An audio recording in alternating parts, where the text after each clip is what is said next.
Welcome to College MIS Matters, the podcast where we uncover the latest news, insights, and innovations shaping management information systems in further education colleges. Join us as we explore data-driven strategies, tackle key challenges, and share real-world stories to empower MIS professionals like you. Let's dive into today's episode. Hello, good evening once again, and welcome to College MIS Matters podcast. Today, we're looking into the latest ESFA updates, and then the main focus, the core part, is looking at curriculum planning, looking at the reporting system that is being created by Robin outside the normal forecast reporting system that we have. Just give you more option on how to effectively help you with your curriculum planning. So first, I'm going to quickly look at the ESFA updates. Obviously, in the past few weeks, there's been so much talk from when the government announced about changes to the apprenticeship system, particularly the functional skills, English and maths requirements, which they did. I think that was Apprenticeship Week, and they gave a lot of like bombshell with a bit of no full details. That everybody was like, "Oh, what exactly is details? Oh, we can't wait." There was a lot of assumption, a lot of talk in all the social media and LinkedIn, and lots of conversation of where guys relax. They've not announced it officially. Obviously, consecutive weeks there's been more detail about what the changes are. So a lot of people probably know more about today and the changes. Today, Wednesday, the 26th of February, in their usual weekly updates. So I'm just going to share my screen and then just look through the updates that they putting together today. Just gone through a little bit. So I'm sharing my, for those that are just on audio only, so I'm sharing what I've got open is the ESFA update further education of the 26th of February, 2025. So we'll look at latest apprenticeship announcement. The part I just want to look at, which is, it obviously says, the DFE announced a number of reforms to the apprenticeship program during the National Apprenticeship Week, which was from 11th of February, 13th of February, and the famous Valentine's Day, 14th of February, which was a Friday. So I'll just quickly look at some of the key articles that have been of interest to everybody. And the first one says, effective immediately, changes to English and math requirement. Notice effective immediately. So looking at the link,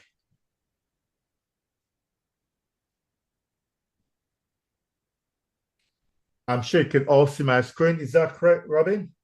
Yes, I can see it. Yeah. Actually, I didn't even announce Robin. Robin is here with us again. Robin, we'll say thank you once again for joining us in College MIS Matters podcast. Thank you. Thank you, Ben. It's good to be here. Yeah, thank you. So obviously the changes to English and maths requirements, the government said effective immediately, all new and existing adult apprentices who were aged 19 and over at the start of their apprenticeship training will no longer be required to hold or achieve English and math qualification to pass their apprenticeship. Instead, apprentices will demonstrate their proficiency through the development and assessment of occupationally relevant English and math skills as part of their apprenticeship. It says obviously 16 to 18 learners will still be required to achieve English and math qualification to support their career progression. Funding will continue to be available for English and maths qualifications for all apprentices, including those aged 19 and over, when either the employer or the apprentice feels this is required. Employers and providers will have until the 1st of April 2025 to agree with their existing adult apprentices or apprentices whether to continue or discontinue studying towards English and maths, and will need to update their training plans accordingly. So that's very important to notice, and the cutoff for those that are already doing it. So that conversation needs to happen. And as well, the fact that the training plan would need to be updated accordingly. So that's one of the news about that section. The other one was about then that from August 2025, there's the introduction of shorter apprenticeships. So that is from August 2025, subject to the legislative timetable. The minimum duration of an apprenticeship will reduce to 8 months. This change means apprentices will be able to achieve occupational competence more quickly where that makes sense. Again, where that makes sense. For example, because they have significant prior learning or the industry works to a different rhythm. Shorter apprenticeship will benefit apprentices who have significant prior learning, where the 12-month rule means they are currently ineligible to upskill through an apprenticeship. It also benefits all apprentices on certain standards where full competence can be delivered more quickly. It goes further to say, we expect some of the first shorter apprenticeships to be available to level 2 healthcare support workers, and that's health and social care, and level 3 production assistants and in screen and audio under the creative and design, and also the level 2 dual fuel smart meter installer under construction and the built environment. It also says we'll continue to work with employers and Skills England to identify where this new flexibility will create other opportunities and set out more details in due course. And then the other one is the streamlining of the apprenticeships assessment principles. And then I'll just go to the last bullet points, which says from August 2025, payment simplification. This is a very interesting one, of the payments process for apprenticeships training provider. So if I click on the link in there,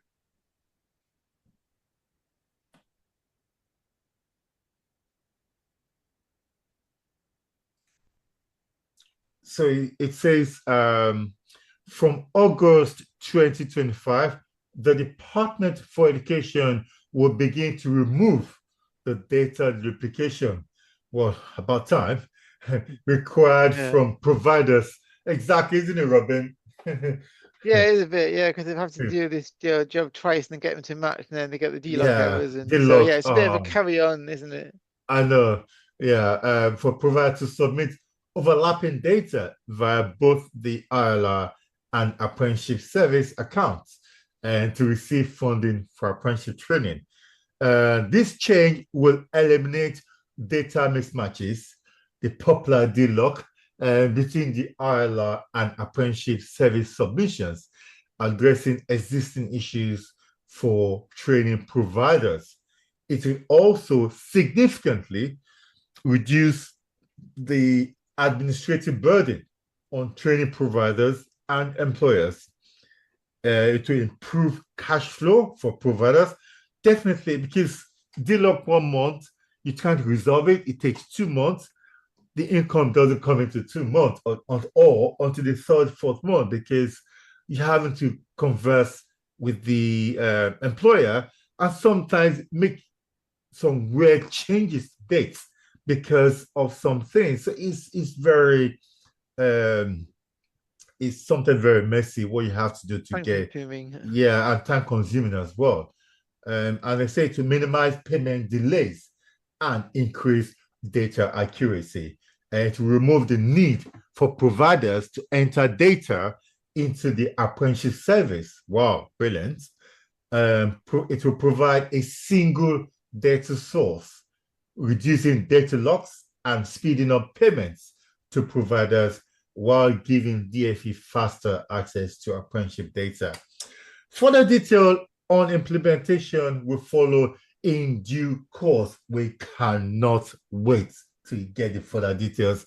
Hopefully, it's not another one that's still going to get not really very efficient. But we should see, let's give them the benefit of doubt, and something either way will just make sense rather than these D-locks that a lot of people don't even understand. Sometimes there's D-lock and you still get paid and you wonder, wow, how come? And so yes, quite interesting. So Rob, what do you think just generally with some of these the key change, especially the avoiding this data and duplication, overlapping data? I think having one system that does all of the task is better, where you're not having to you sort of update two separate systems and then try and make them both match. And then you're updating one system, the employer's updating the other system, and you're both having to talk to each other to make sure you're putting the same values in. And if one of the values is different, and then you get the it doesn't match up, and then you get the delayed payment. And there's a lot of backwards and forwards, I think, for people. Yes. So, I mean, apprenticeships are already the more complicated of the different funding models. And I think it just adds to the complexity and to the issues that people face every day when they're trying to solve the issues. And then in the MIS departments, trying to, get the errors resolved and then get the payments out. And obviously it doesn't benefit anybody for them to be delayed. So having one system that just does away with the fact that it's almost like having trying to use one person using EBS, one person using Pro Solution, and then trying to get everything to match in both systems. It's just like, what's the point? Why making it more difficult than it needs to be? So yeah, it's a good news, this one, hopefully. And if it works out and it's done in a sensible way, where I mean, really, you want the ILR to be the only system needed, I suppose. Yes. Where that's the only system you need to have to inform the government portals, because you find that the government seem to ask for data they've already got because it's a different department that's got it. And I understand data protection and all of that, but if it's the ESFA that have it and they need it for funding reasons, then surely they should be able to access it. Yeah, exactly. And the other news that is slotting is this residency eligibility for adult learners with an e-visa. This e-visa has been an issue a lot of times, because since they brought this e-visa up, I've had questions from staffs of how do I check eligibility, because the e-visa has very, very minimal data. It doesn't even give a lot of information about the learners and proper visa status, and it's really, really very incomplete for audit purposes. So it's quite interesting that eventually the ESFA has caught up with this e-visa not really meeting the audit requirements as you would have expected, because it becomes not a sole source of eligibility anymore, because it's so basic. So they said the system is used to evidence the type of visa held and or length of residency for the purpose of proving learner eligibility for the Adult Skills Fund. And we'll provide an update on the issue shortly. In the meantime, we ask that you request additional paperwork to confirm status and length of residency from any learners whose e-visa does not provide the necessary information. It's nearly all of them. It doesn't give you the expiry date or so. I can't remember what. It doesn't give. It's all of them. Um, so that we expect in most cases the learner will have correspondence from the Home Office when their status was issued, and which may provide further details of status or dates of residence than the current e-visa year. In cases where learners are required to confirm their 3 years residence in the UK and available paperwork from the Home Office does not satisfactorily really confirm the date their residency will commence, which it doesn't, they may be able to provide alternative evidence such as utility bills. Yeah, it's just getting more complicated nowadays. But yeah, we'll see what amendment they bring in respect to these issues with e-visa. So that's it from in respect to those news, which is just been published Wednesday, the 26th of February, 2025. I'm now going to hand over to Robin Wilson to just put us through this, like usual. We like to see what other people are using to learn and get tips and advice and see what people are going on. And this time is time where curriculum planning is really, really getting to full activity in most colleges in February, where you plan for the following year.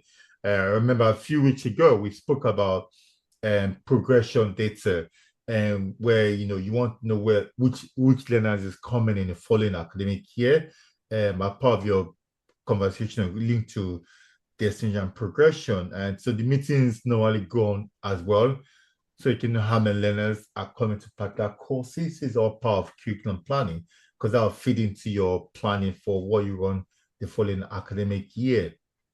So in that, without further ado, I'll just now hand over to Robin. He's created a system that basically integrate different other systems, and you can get a much better data and output and also input as well, which because of the connection and slimness and straight easy connection to the other system. So I'll just let Robin give us full details about that. So over to you, Robin. I'll pin you up. Let me unpin myself. There you go. Over to you, Robin. Thank you. Thank you. Thank you, Ben. Yes. So it's that time of the year when curriculum planning should be in sort of full swing. And obviously the first task is to start with the sort of the collection. So when you're starting curriculum planning, you first need to think about how will it be different to the previous year. It's a general sense. And it could be that there's some new sixth form open, which was going to affect your numbers. It could be a new companies open that you could perhaps partner with. It could be that there's certain age groups you know are going to be larger because of birth rates being larger or smaller. And so it's about planning ahead to really think about where's it going to end up. And then it's doing the planning to get us. And so you really need as much information as possible to be able to make the correct decisions. And so what this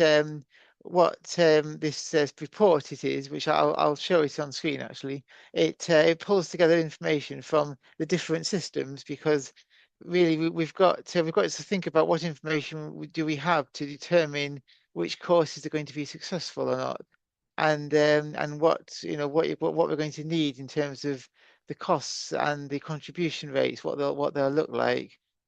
So you've got so looking at a course that ran last year. If you're looking at would you want to run this course again next year, you need to look at things like how successful was it last year, which is kind of in looking at the retention and the achievement data from the previous year. and then also looking at the so that's your ProAchieve or your strata system, and then it's also looking at maybe how much funding did it bring in the year. So how much did it contribute to the overall ESFA allocation for this course, and then the different funding models. What was it made up with? Because it might be a mixture of 16 to 19 students, and potentially that same learning aim could have been studied by adults. And then obviously forecast is your main tool where you're putting the information in. But so it's a way of bringing it all together into the one thing. So if I share my screen quickly, so this there's various ways of reporting on the data, but you kind of want to be able to produce something that isn't too complicated for people to look through, because you kind of need to give a lot of information, and depending who you're giving it to and what level of curriculum planning you're at, you might vary this a bit, but you what you need really is to be able to monitor the top line, or the bottom line, do you call it, don't you really? If it's at the top on the report, but the bottom line, to say this is how much income is coming in. So these are some kind of categories you could have. So costs, total funding cost contribution. So this is the total income that this course will bring in, which could be through funding or the students paying. And this is how much it will cost to deliver it. And that's mainly the staffing costs really. And but also some of the fixed costs, and things like electricity and the having the room. You kind of want to kind of factor everything in as much as possible to give so at the end of the day, to get as close as possible to where the budget's going to end up, I suppose. And then the contribution rate, which is how much is it contributing positively. If you have any negative contribution rates, then that means it's costing you more to run the course than it is to get than the funding you're going to receive on the course. So straight away that would be that would be a red flag. So you want to be that would be a positive, where the income is going to be greater than the costs. And because of course this, when you're planning, you kind of need to plan for these are my day one learner numbers, and then these are the likely day 42 learner numbers, because those are the ones where you'll get, if it's 16 to 19, they're the ones that will bring in the funding. And then of course, I mean, even people who are paying fees who drop out, they're not going to pay fees if they've not stayed for more than a week or two on the course. You won't get those fees. I mean, you might say that once they stay a certain amount of time, that they have to pay the full fee, but there's obviously some dropout on every course, some attrition. That's it. So you've got this report starts with, this is the college, because this was a college group where they had a few colleges. So it measures each college, the income, the cost, the contribution for that college, and then it breaks it down the levels below that. And then you've got these are the learners, these are the target learners that we're expecting in the next year. And I mean, again, there's different ways of showing it. You might say there's another report which has, this is the target, and next to it, this is the actual. But this is sort of summarizing it by, these are all your learners, and then scroll along again. This is all your income for the different funding models, and then this is the delivery staffing costs, and this is how many staff hours we expect. And I mean, the staffing is, I think lower down, it's broken down into different types of lecturer, because you have a more specialist lecturer, where the fee for the specialist lecturers is higher than the less specialized lecturers. And I Yeah. mean, it might be quite difficult to get certain specialisms covered, where you're having to pay a premium to get the specialist lecturers in to be able to teach something. I don't know, maybe aerospace, or I don't know how difficult that one is. It sounds like it would be difficult, but I don't know. I don't know if it is, but Yeah, yeah. so we've got then the other income. I mean, as well, you might get income from renting out some of your rooms in your college, but whether that goes into this report, because you might not really store that figure anywhere. But you can try and sort of bring in as much income as possible. I suppose that income isn't really going to be affected by curriculum planning, though, because that you could rent out your room well, I suppose unless you go and use your room, because when you're planning your curriculum and your timetabling, then you can't rent it out because you've used it. Mm. But yes, anyway, and then the costs can be broken down. So this says cost fixed one name because when the report is run. So this is an SRS report, as if anyone hasn't gathered. And of course, people are listening to this and not seeing the screen. So yes, it's a big SSRS report, which when run on the report server would generate a spreadsheet, Mm. which you could then, you could then do your own calculations in that spreadsheet if you wanted to, and an analysis. So that's the cost breakdown. I'm scrolling along again, and then I've got the other non-learner income, which is the fixed incomes on the end, and that's the first line, which is the college level. Then it breaks it down to the programs of Program. study and Mm. what faculty they fall into, and then it's Mm. kind of repeating some of this information. But when you get down to the more detailed kind of like course level, Mm. and then scroll along, then that's Mm. when you see here we've got the targets, Oh. the things together then for Mm. comparison. The more so the headline figures I suppose are for the exec team. We don't Yes. need to do that level of detail. We just need to know what's the head count so we can know how much income we're going to get. But then Mm. obviously then you need to break it down into this is the so this is where we've got the kind of comparison we've got for the ILR 1920. This is how much money was brought in, and if we're looking at this is a course code is Also, the lowest level, the yes. bottom line. The one above it is the The team is is the the. NVQ level within each department or team. Mm. So we've got like planned hours, e-powers, if it's devolved or not, the Mm. funding, the income, the costs, the contributions. So that bit's the same.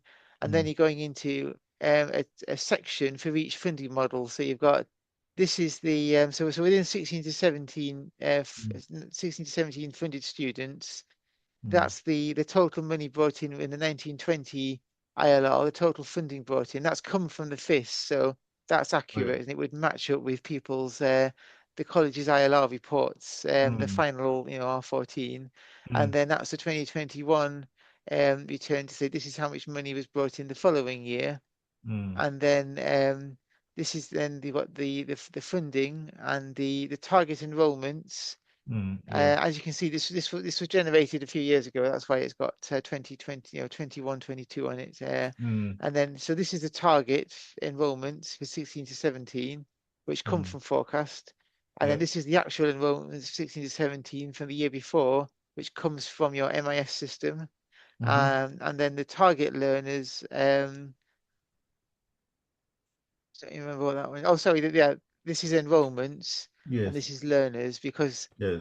when you're counting if you're looking at course level, Yes. then it's going to count on every course they're on. So if you're looking at A levels, students will be on, a few A levels. So the Mm. enrollment bit is going to be, say, 4, whereas the Mm. learner would be 1. One. Yeah. So that's going to count. So it gives you a head count and an enrollment count. Mm-hmm. Mm-hmm. And I think the actual enrollments is the funded enrollment count. So the post 42-day actual enrollments.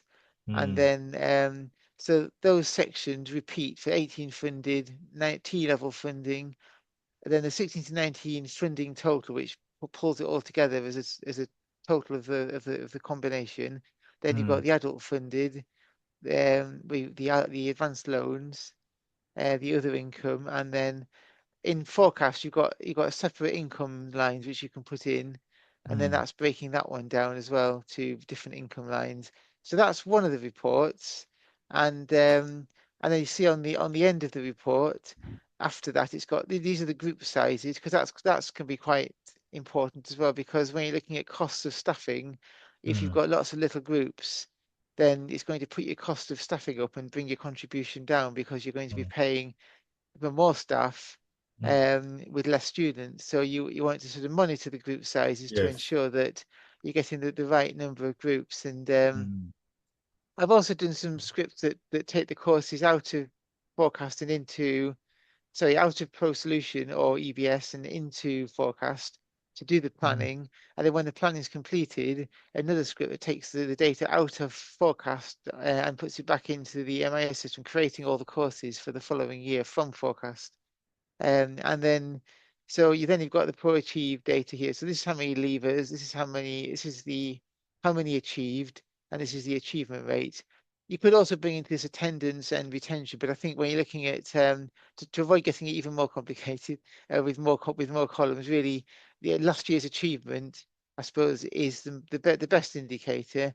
Although the retention would also would help to show you this is what the dropout rate is likely to be, because if you're enrolled, if you have a target of 100 and you get 100, but then you lose 20 of them, and then you've got a retention rate of 80%, then in a way you think, well, if we need 100, we need to really recruit 100 and 120, for example.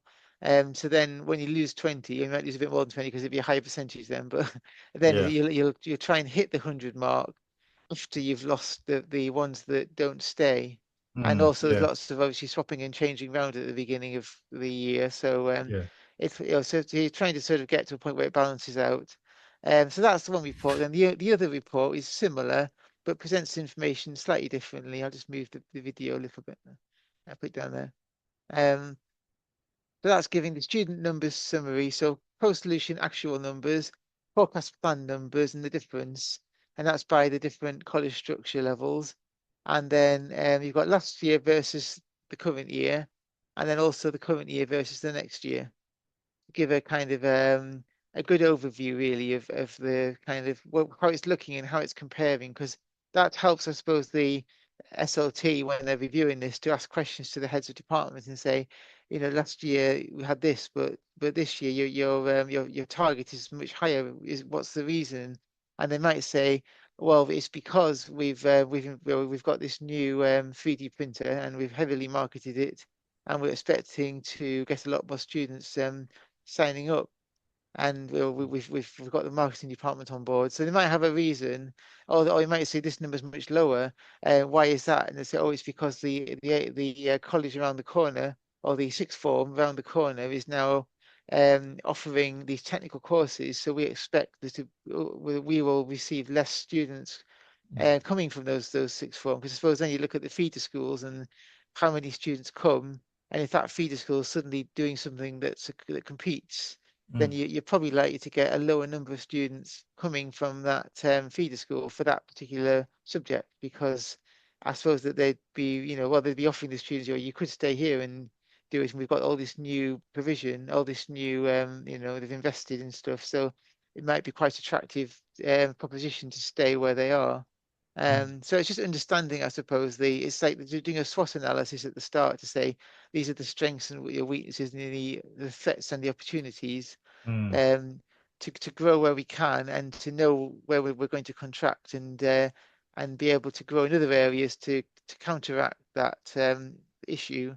And Yeah. then breaking it down, so we've got the top one is student numbers summary, then the student numbers broken down again by the funding streams. So we've got the different funding streams across there, Mm. and apprenticeships as well. And then let's move that back again. And then we've got the funding by funding stream. So that's not the count, but the money. Mm. Again, the difference as well, up and down.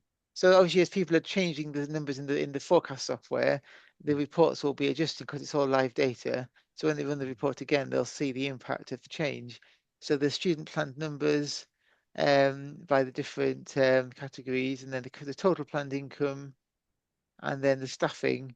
So you see here we've got lecturer one, lecturer two, and then I think this was broken down into a few different, and curriculum manager, instructor, and then a few different, then the total staffing at the end, to say this is how much last year. Because you can, what you've got to try and do is you've got to try and get an average price. And the issue, I think, is colleges pay staff maybe all on sort of spot salaries, and they say, well, say what's the average staff cost? And they say, well, we can't tell you because everyone's on a different salary. Although, can you add them all up and give you an average? And then you get that average, and you say, well, okay, we can get an average lecturer cost, and then we can look at how many hours teaching is needed and multiply the hourly lecturer cost by the number of hours to get this is the staffing cost.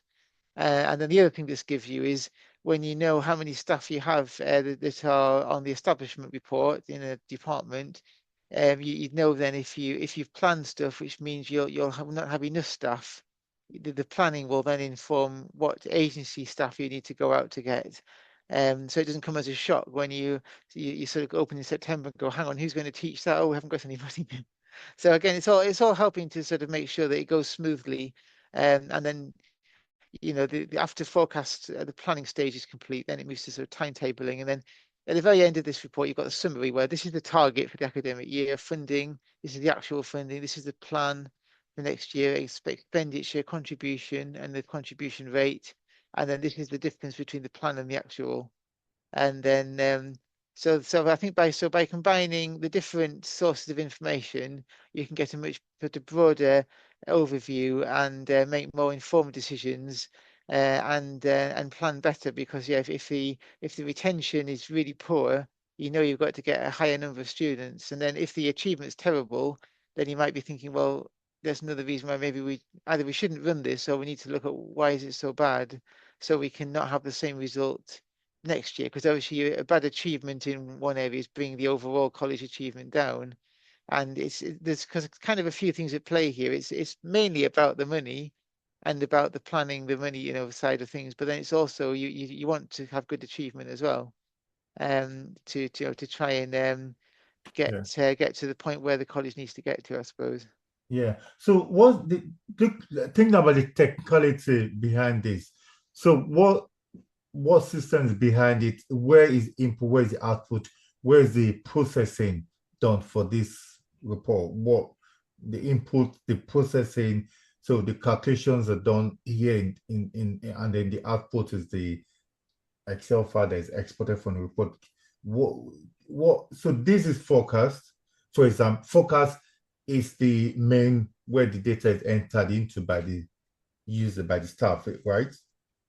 That's right. Yeah. So yeah, forecast is the planning tool where people put the figures in. So if you look at this, so they'd probably have the report on one screen, and then they'd have forecast on the other screen, and then they'd be probably looking at the report, and then that would help to sort of highlight where they need to sort of look in forecast and make sure they have got the right numbers in, and it's reporting as needed. And if there's, I suppose, a big variance to last year, they've got a reason. So when they go into their meetings, they've got to then be able to justify, I suppose, any differences. And they say, well, why is Yeah, this lower? Why is this higher? But like they may do the thesis return, and then you get quizzed yeah, by the thesis. So you need to be able to say, well, I know why this is yeah, higher, or I know why this is lower. You've got forecasts coming in, which is obviously the curriculum planning software. You've got the FIS, the ILR, which is stored on the database server when you upload the file, when you process it. mm, And then because you've got that down as course level, yeah, because in the provided specified monitoring delivery fields, you've you've got the course code in one of them, yeah, and then you've got the course code obviously in your MI system, and then you've also got the course code in forecast. It might be the course code in forecast is the course code in its next year's iteration, which might be that it's got to when it will, like it might start 2.4 somewhere, but next year it might start 2.5. So you mm, might need to do something on the course code where you take the first, well, it's characters 5 and 6, mm, convert them to a number, -1 to them, and put it all back together so that you can link up the course code next year with the course code this year. Well, of mm. course, you can do it by learning aim as well, but by doing it by course code is It's it's quite most quite okay, yeah, useful. And then yeah, you've got, so all those systems can then link up. So the MI system will give you these are the current enrollments, mm, and then the funding's giving you this was the funding in the current or mm, previous year, and then forecast is saying this is what you're planning next year. So by yeah, tying it all together, and then ProAchieve as well is giving you this is the current achievement rate for this year, and then you can also then say, well, this is the rate for last year.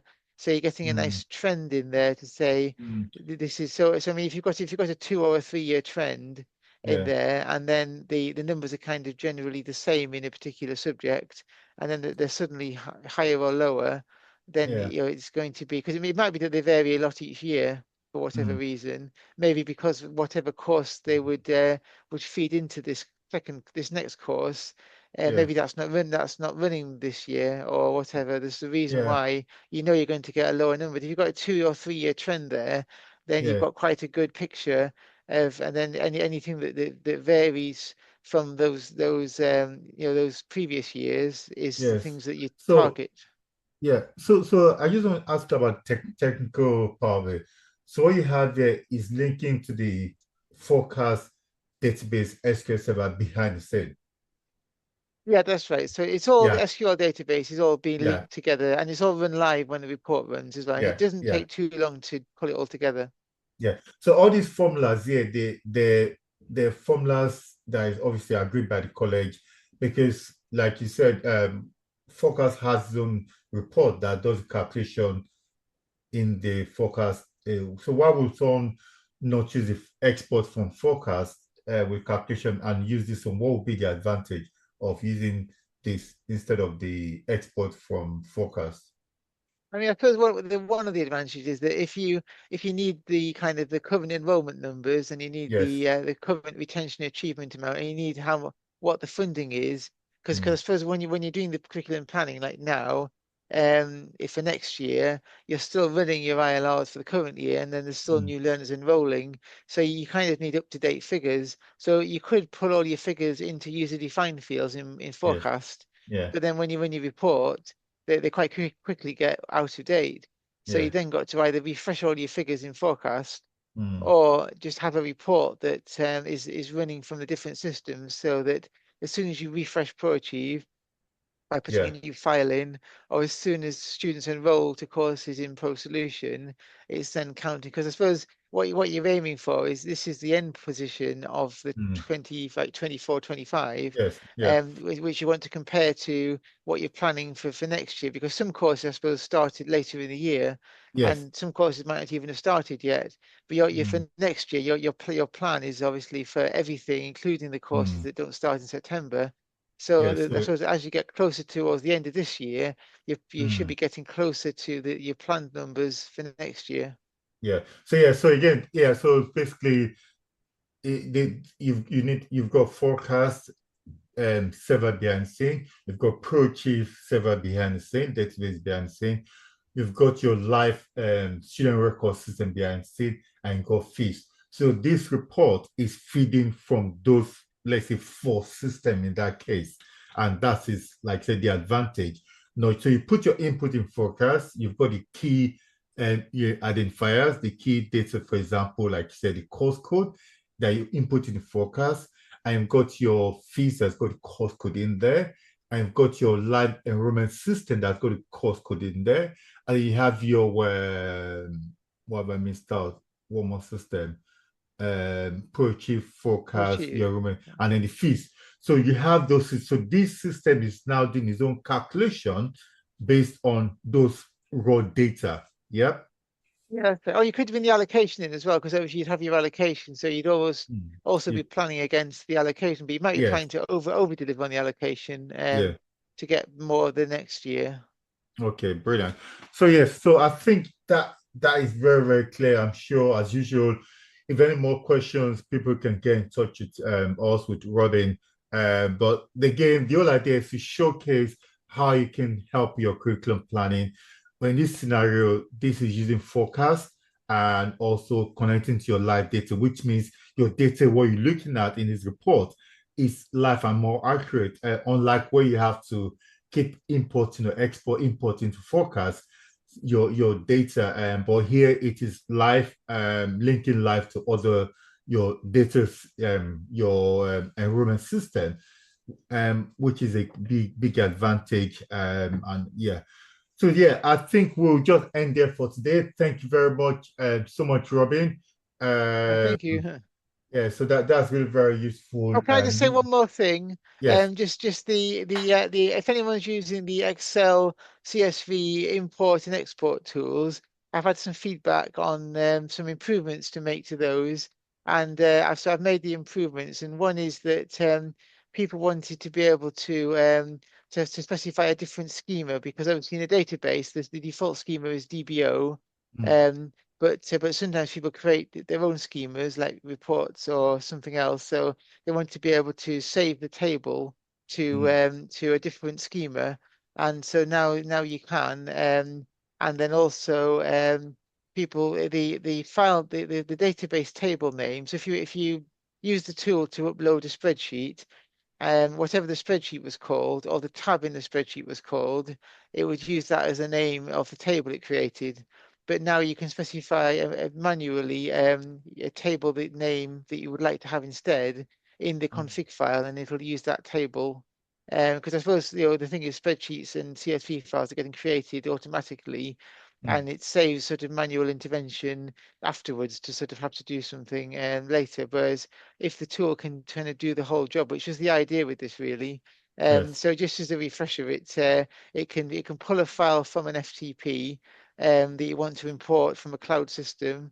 It can then import that file into your database, and then you can set it up automatically to run on a nightly basis. And it does the other way around as well, to export your data from your database, which could be ProSolution, Forecast, any system, and then upload it or download it to a folder, and then also optionally send that data off to an FTP server remotely.